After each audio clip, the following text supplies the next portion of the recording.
Y'all, so it's Whiskey's first day at daycare.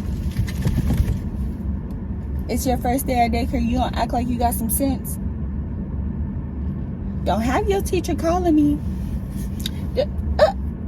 Don't have her calling me. You better go in here and act like you got some sense. Hey y'all, what's up? Welcome to my channel. My name is Chandi and you are on the journey with me. So y'all, I just dropped my baby boy off to daycare, Doggy DayCare. It's his first time going to daycare or being around other dogs, being with other people that he don't really know like that. So I'm a little nervous because she got two big dogs and they're poodles, big poodles. And Whiskey is nothing but 10 pounds. He's a Yorkie. So he's very, very small. And they jumping all over him. So I'm a little worried that he gonna snap. Because he just like his mama. Y'all, I'm trying to get across this street. He just like his mama.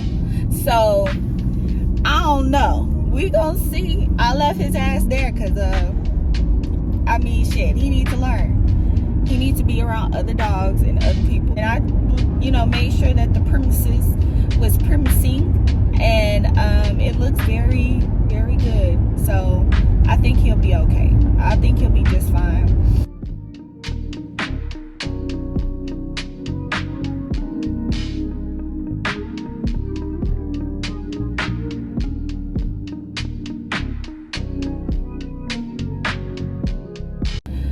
Y'all, so I just got my car washed. I'm about to go and find me some coffee, and then yeah, the next destination is a coffee shop.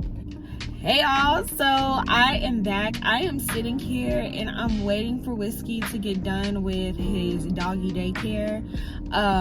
It is 1:30. He's supposed to be done at 1:30, but they told me that he's having a really good time and that if I wanted to let him stay a little bit longer, I could. So I'm just letting him stay a little bit longer so that I can get this video out, and then I'll go and get him or whatever. So while I'm sitting here waiting, I wanted to go over, or I wanted to touch on intuition, right? And a lot of people don't know what intuition is, what their intuition is, or they might know, or you might know what your intuition is, but it might be blocked, right? And you're like, damn, well, how can I gain access to my intuition? We all have access to our intuition, right? We're all born with an intuition. We're all capable of tapping into it. But if you are not connected with yourself and your spirit, you're not going to, it's going to be blocked. And you're not going to be able to make meaningful decisions. And a lot of people say, well, if I think about it, it's critical thinking. Okay, you can think about a decision, right? But if you don't have that confirmation from your spirit letting you know that this is the right decision to make, then it's like you're making a decision and then it turns out to shit. You can think all you want to, but if you don't have that gut instinct that this is something that you're supposed to be doing, I don't know what to tell you. What is an intuition? Your intuition is merely a connection that you have with yourself, with your spirit, with your soul, with whomever you believe in. I believe in God, so the creator. So if you don't have that connection with spirit or with yourself, then listening to the guidance of your intuition is going to be very, very hard, right? I always tell my clients to go within themselves first and accept themselves for who they are. Y'all, my phone cut off. It overheated. So anyway, if you accept yourself for who you are and the things that you have done, it opens up a gateway for you to start feeling your intuition. If you accept your spirit and your soul for who it is, that'll allow you to start trusting and also being very aware, start evaluating the things that are going on around you and allowing yourself to confirm to you if this is something that you're supposed to be doing or not, right? So recently, I did not listen to my intuition whatsoever. I didn't listen to my intuition at all. And so it got me put in a situation to where I was working for a company for a small amount of money when I didn't even have to, right?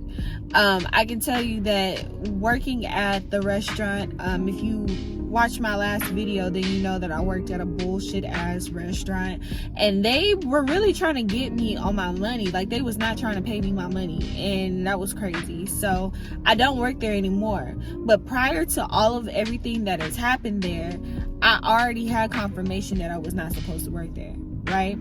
I already had confirmation that I didn't need to get a second job at all. But because I'm in my own mind and wanting to do things my way and thinking that I have control over a situation and not paying attention to what's really going on, I went out and got a second job. It's like trying to prevent a baby from falling. So instead of just like letting them fall and learning their lessons, you're like handling it with kid gloves. And that's how I was handling my situation, or handling is pre-thinking. That's what I was doing. Pre-thinking, thinking that, worrying about things that I shouldn't even be worried about. So it led me to getting a second job, right? And so before I even started this job, it was already some bullshit, right? With the interviewer, he was late to the interview. Then, like, he talking about edibles and all of this stuff in the interview. And it's just one thing after the other. Now, mind you, I'm not judging nobody for what they do, right? If you want to snort cocaine, snort the cocaine. If you want to pop mollies, pop pills or whatever, do you. Smoke weed, do you. Drink wine, do you. Drink liquor, do you. Whatever. I'm not judging you. You do you. I know what I do, and that's just the bottom line. So it's different when you're in a professional setting, right? When you're in a setting where you're doing a job, for money. And so it was very telling, but I chose to ignore it. I started and they didn't clock me in. They wasn't trying to give me my money, my little tips. They was not trying to do what they needed to do, what a corporation would do, or handle things at a corporation level. It was very you were getting underpaid, and you were also getting shortchanged with your time, your energy, and your money. And I only worked there, I want to say 4 shifts, four or five, maybe 5. I'm gonna give them 5 shifts. I worked there at five shifts, 5 different times. And it took me those 5 times to realize that had I listened to my intuition in the beginning, I wouldn't be in this situation at all, right? So with listening to your intuition, sometimes it's gonna give you confirmation that you don't want. It's gonna tell you, no, you don't need to go and do this, but you really want to. But no, you don't need to go do this because this will happen, this will happen, this will happen. Of course, it's not gonna tell you exactly what's gonna happen. It's just giving you an uneasy feeling about the circumstance or the situation, whatever it is that you are going through. It's gonna give you, if it's right, you ain't gonna have no uneasy feeling. You're gonna be fine. But if it's wrong, it's gonna be an uneasy feeling that you get. For instance, like if you're around people and all of a sudden you start feeling uneasy and you have no like proof, or you don't have any like concrete reason as to why you're feeling this way, it's because your spirit already sees what's going on prior to you seeing it. Your spirit already sees what's gonna happen before you see it. And so it's giving you that like warning sign, like bitch, it's time for you to move around. Because if you stay in this situation right now, I guarantee you it's gonna be some bullshit that happened. I need to stop cussing. That's what I need to stop doing. I need to stop. But it's so hard.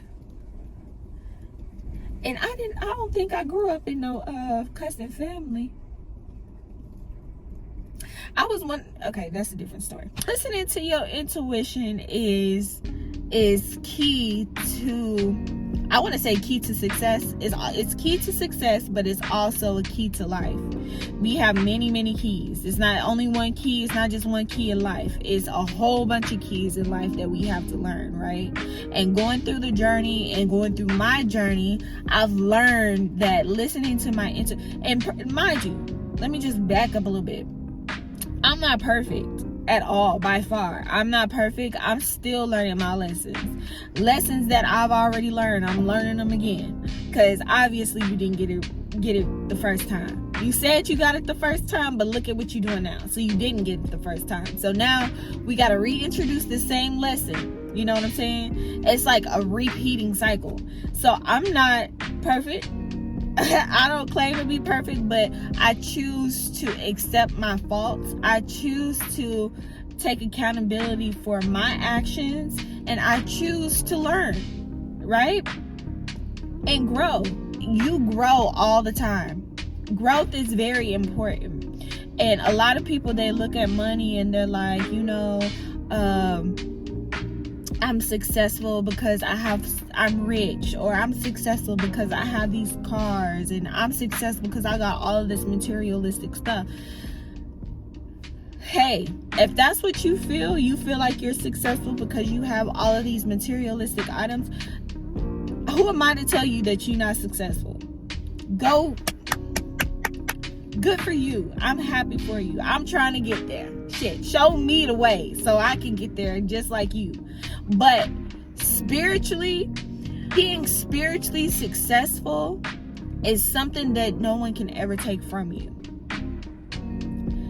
Material things come and go, right? You can get a brand new house today, and there might be some type of natural disaster and you lose that house, right?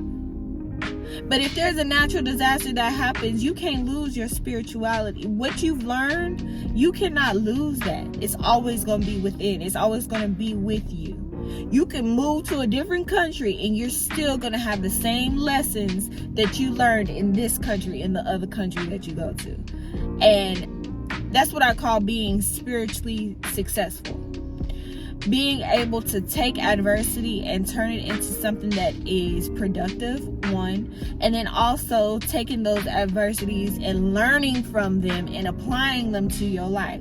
We ain't gonna get things perfect. Nobody is perfect, and it might take you 6 or 7 or 10 or 20 times for you to get it right, and that's okay. But once you get it, you get it, and can't nobody ever take that away from you. Nobody will be able to take it away from you. Once you get it, you won't have to go through that lesson again. So I was just sitting here. I was actually on the phone talking to my mom, and I was talking to her about, the restaurant situation and all that stuff. And I was like, man, had I listened to myself, because something told me no, and I did it anyway.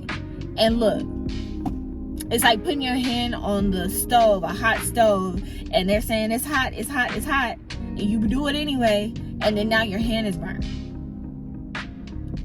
That's how I look at it. So anyway, y'all, that was just a quick little session. I hope I said something to somebody. I hope somebody got what I was saying. Shoot, my speech isn't that perfect.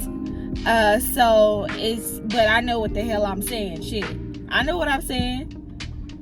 So, and y'all know what I'm saying. So that's all that matters. I'm finna get up from up over here, because it's some pissed people over here. They don't look how I look. So I need to get from over here. Anyway, let me go. I'm gonna go pick up Whiskey. We're gonna see how he feel about his little, day at daycare. Whiskey, you having a good time?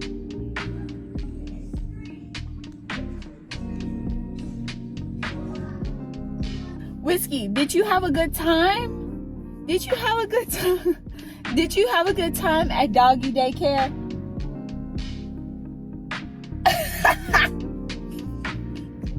I guess you had a good time. You look happy.